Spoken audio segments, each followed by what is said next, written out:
Robert, 500 personnes, on l'a vu, mobilisées pour défendre la réserve marine cet après-midi à Saint-Gilles. Eh bien, vous avez décidé de suspendre la subvention de la région à hauteur de 230 000 euros. Est-ce qu'on doit comprendre que vous remettez en cause l'existence même de cette réserve? Bien sûr que non. Bien sûr que non. Je me suis exprimé à plusieurs reprises sur ce sujet. Il ne s'agit pas aujourd'hui de remettre en question la réserve marine. Nous sommes, et je suis favorable, effectivement, à ce qu'il y ait une réserve marine à La Réunion. Mais en même temps, je pense qu'il faut être sérieux sur ce dossier comme sur tous les autres. Il y a la réserve marine à presque 10 ans. Donc il y a entre-temps une crise requin incontestable qui porte véritablement atteinte d'abord aux familles, aux personnes concernées, et puis qui porte atteinte aussi donc cette crise qui naît donc à l'image même de La Réunion et à l'économie réunionnaise. Donc est-ce que nous n'avons pas la responsabilité, les uns et les autres, à un moment donné, d'ouvrir le débat et de se poser les questions, de savoir est-ce que la réserve marine finalement a permis d'amener des éléments conclusifs concernant la protection des coraux?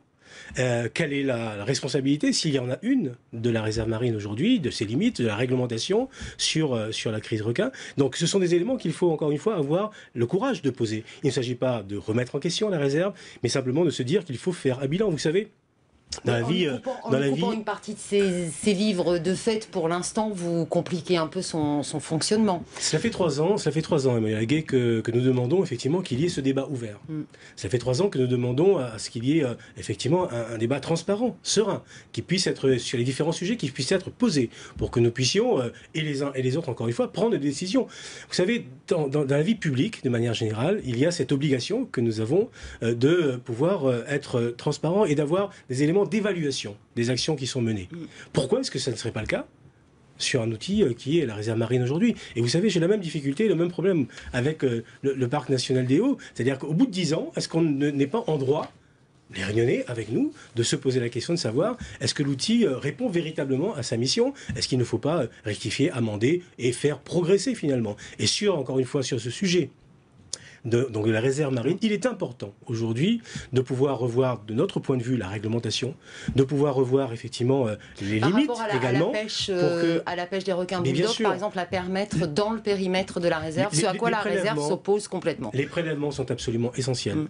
C'est-à-dire, si vous voulez que nous puissions aller vers une réappropriation finalement de l'espace maritime par les Réunionnais eux-mêmes, sur toutes les zones balnéaires, il faut que nous revoyions effectivement ces différents dispositifs. Il faut que nous revoyions encore une fois, la réglementation et la limite. Est-ce que si l'on ne pêche pas, quelles sont les conséquences? Il ne peut pas y avoir simplement des éléments de sécurité, de sécurisation qui sont mis en place. Ce sont les acteurs publics aujourd'hui qui financent donc les filets, qui financent le dispositif Vigie-Requin. Donc il est normal que si nous voulons encore une fois être efficaces, qu'il puisse y avoir toute une palette d'actions. Et ce que je demande aujourd'hui, ce que nous demandons, nous, la collectivité régionale, c'est qu'il puisse y avoir un débat sur l'ensemble des sujets, y compris sur la réserve marine. Et s'il y a ce débat, vous pourriez reverser votre subvention. À quelles conditions, finalement, vous verseriez cette subvention à la réserve? Simplement, encore une fois, que le débat soit ouvert.